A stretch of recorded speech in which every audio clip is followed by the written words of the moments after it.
Terima kasih Anda masih bersama kami di Kita Bicara, Bicara Data, Bicara Fakta. Sekaligus untuk Anda yang sudah follow akun Instagram kami, Kita Bicara _TV, dan memberikan komentar di sana, nanti akan kita bacakan ya. Prof Yayi, kita akan mengomentari dulu data yang kita dapatkan dari Prof Yayi juga. Ini adalah terkait dengan bagaimana riset kesehatan dasar ya, prevalensi merokok di Indonesia. Yang kita lihat berarti kalau kita tahun 2013 saja, ini kan perokoknya ada 64,9 laki-laki, 2,1 perempuan. Kalau kita lihat angkanya menurun dari 2011 tapi tidak relatif signifikan begitu. Apa yang bisa kita maknai dari prevalensi ini?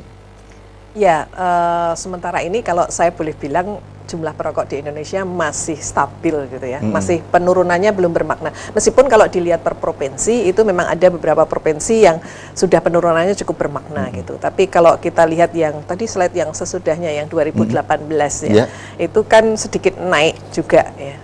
Coba kita akan lihat ya. yang di sini mungkin kurang ya, berarti 62,9 yang laki-laki ya. Jadi tapi secara total karena yang perempuan mulai naik 4,8. Jadi secara total ya 33,8. Perempuan ini memang di kota-kota besar yang agak meningkat. Kalau kota-kota yang kecil masih belum. Waktu itu ada penelitian dari Jakarta yang menunjukkan di 4 kota besar, Jakarta, Bandung, Surabaya, dan Medan, itu untuk jumlah perempuannya lebih tinggi dari nasional. Ya, jadi sekitar 10% begitu. Baik. Nah, kenapa kemudian ini menjadi agenda penting begitu? Penurunan ini menjadi sesuatu yang dianggap harus diperhatikan betul. Penurunan ini kalau untuk yang laki-laki ini sedikit melegakan, meskipun belum memuaskan ya, karena berarti pelaksanaan kawasan tanpa rokok yang sudah di 200 lebih kota dan kabupaten. Kita punya 450 kota dan kabupaten, tetapi yang mengimplementasikan kawasan tanpa rokok ini baru separuhnya lah, gitu kita bilang ya, separuh lebih sedikit begitu. Itu kan sudah menunjukkan sedikit keberhasilan. Seperti di Yogyakarta ini juga kita juga selain ada kawasan tanpa rokok, ada kampung-kampung dengan rumah bebas asap rokok, sehingga memang turun sedikit, memang belum sampai 10% penurunannya, tapi sudah mulai banyak. Dan tentu saja kawasan tanpa rokok dengan kampung bebas asap rokok ini berbeda kondisinya. Berbeda, ya, karena kalau kawasan tanpa rokok kan itu dipayungi oleh kebijakan peraturan lokal, ya. Peraturan nasional kemudian diturunkan menjadi peraturan lokal. Kalau kampung dengan bebas asap rokok ini adalah kesepakatan warga. Kampung dengan bebas asap rokok ini kemudian apakah penduduk di sana tidak boleh merokok sama sekali atau disediakan tempat khusus untuk merokok? Nah, itu implementasinya berbeda-beda kalau di Jogja, karena kami memang pendekatannya adalah partisipasi masyarakat. Yang jelas sebetulnya adalah membuat para perokok itu merokok di tempat yang seharusnya. Dan kalau mereka terbatas merokoknya, diharapkan akan mengurangi jumlah rokoknya. Harapannya nantinya sesudah mengurangi, karena berhenti merokok itu bukan sesuatu yang mudah. Ya, dan kalau yang kami khawatir itu memang yang perempuan, karena memang ada semacam pesan dari sebuah industri rokok yang besar. Filipina dan Indonesia itu menjadi target untuk perokok wanita. Itu beberapa tahun yang lalu dan ini sudah terbukti. Karena mereka mulai marketingnya itu mulai hanya menampilkan perempuan.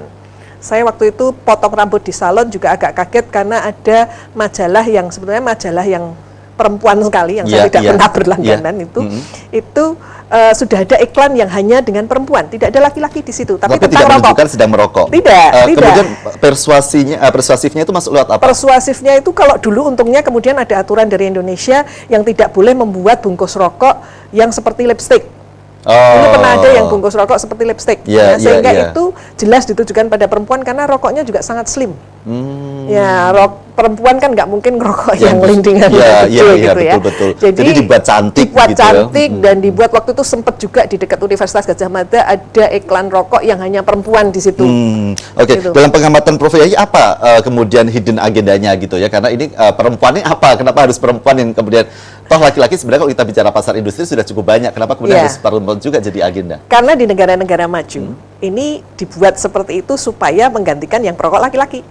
Jadi jumlah prevalensi perokok perempuan di beberapa negara maju itu sudah hampir sama. Nah, yang perokok laki-lakinya turun, perokok perempuannya naik. Dan ini kan untuk mengganti pasar yang ada, gitu kan.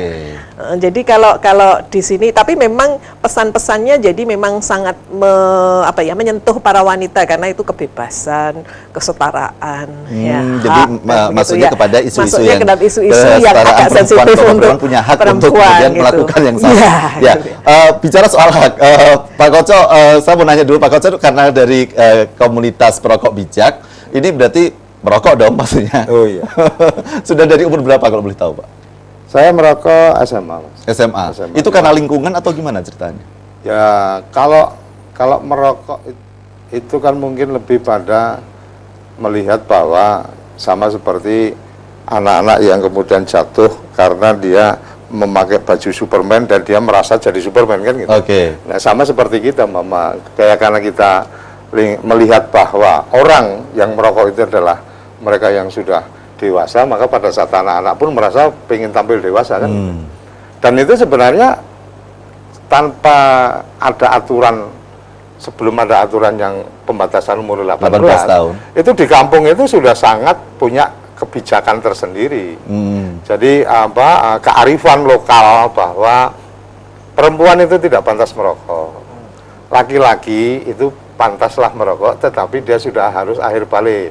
Makanya kalau dulu di kampung-kampung, mereka yang berani khitan atau sunat, itu mereka yang kemudian selesai sunat, dia sudah bisa dapat hadiah bungkus rokok kan gitu. Karena artinya dianggap sudah punya punya kemampuan untuk kemudian memilih atau memutuskan. Jadi kalau pengalaman saya sih ya SMP kita udah curi-curi lah ngerasain rokok kayak apa. Kalau dulu kan ada yang satu bungkus cuma tiga batang, 5 batang. Kalau sekarang nggak ada. Sekarang ada pembatasan. Pak Koco, saya tadi mengawali dengan data-data begitu, artinya bahwa ada penurunan, ada prevalensi dan lain-lain. Seberapa penting bagi Pak Koco kemudian mendata orang ini perokoknya berapa sih kemudian sampai menurun, dan kalau kita menurun berarti ada sebuah prestasi atau ya sudahlah itu hak personal masing-masing orang, kenapa harus sampai diatur-atur begitu? Kalau kita kan gini, di komunitas kita itu menyepakati bahwa merokok itu pilihan. Saya tidak bisa memaksakan seseorang untuk merokok atau tidak merokok, karena merokok itu pilihan. Dan sampai hari ini rokok adalah produk legal. Jadi kalau kemudian memilih mengkonsumsi produk yang legal, di mana yang salah kan gitu.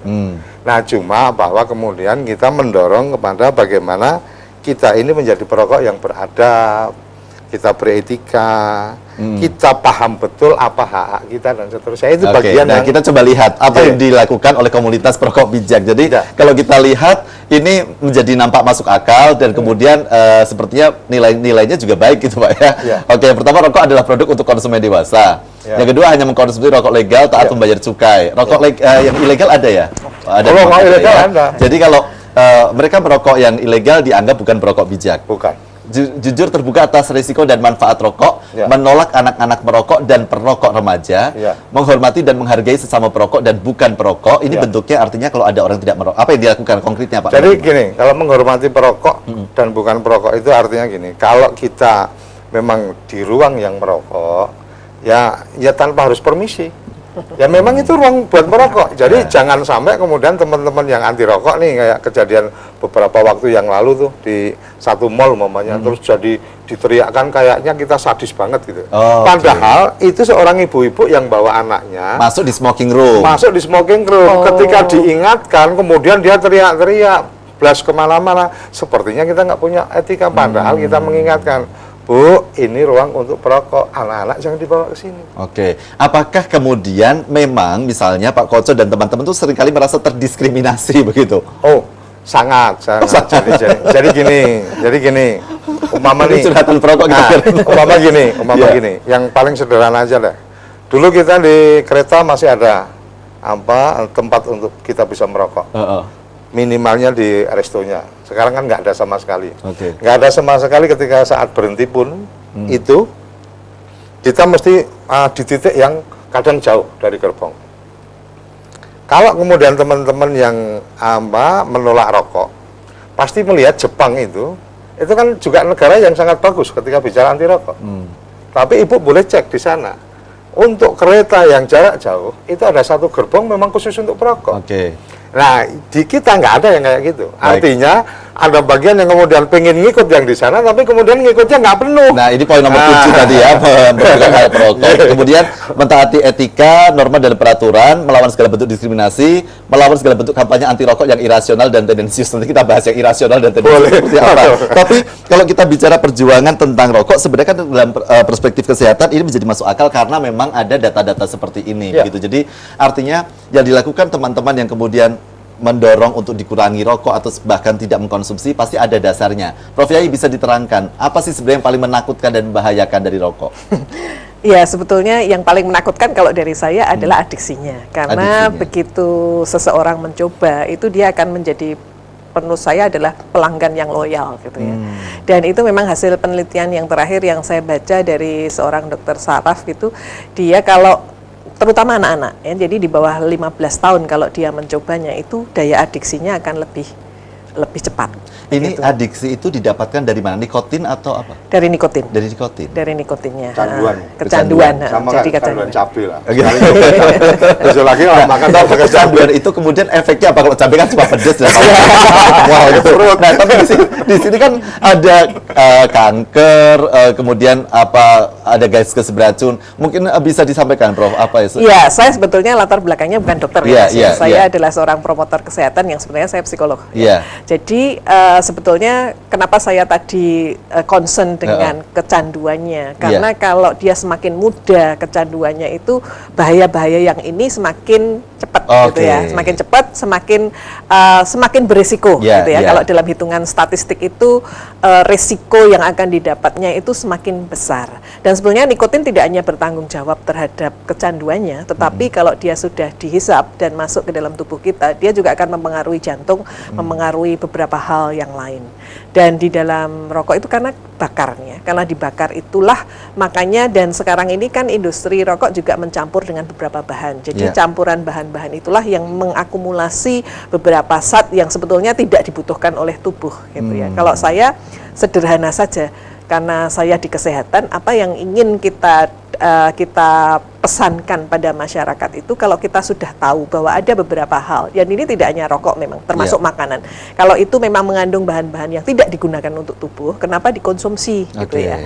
Itu yang sederhananya. Dan yang rokok ini kebetulan ada pembakaran sehingga ada yang tidak merokok tetapi terkena gitu ya. Sehingga memang kawasan tanpa rokok itu diimplementasikan. Memang Oke. kalau di Jepang ada kereta, tapi kalau di Eropa, di Amerika, di Australia ya semua stasiun semua ini semuanya malah tidak boleh Eropa merokok ada. ya. Ada smoking Eropa area, kalau smoking area ada sih kalau smoking area Eropa. lebih manusiawi daripada di Indonesia. Jadi tempatnya AC, di situ ada Oke. keretanya dan seterusnya. Ya, Tapi di nanti- kereta tidak boleh kan Pak? Kalau di kereta, Eropa ya. nggak Oke, boleh, ya. dan nanti Di Jepang ada ya, Bu? Iya, Pak Koca akan mengomongkan karena kemudian ini ada kaitannya dengan kesehatan. Jadi kalau kita bicara Iya. kalau tidak diperlukan tubuh, kenapa harus dikonsumsi Iya. gitu? Ini sedang Iya. diarahkan nih untuk hidupnya sehat. Masa Iya. masih nolak juga gitu ya? Kita Iya. akan sudah terus bersama kami di Kita bicara data, bicara fakta tanpa tembakau. Mungkinkah? Ciridududu, bicara data, bicara fakta, hanya di Kita Bicara, Kita Bicara.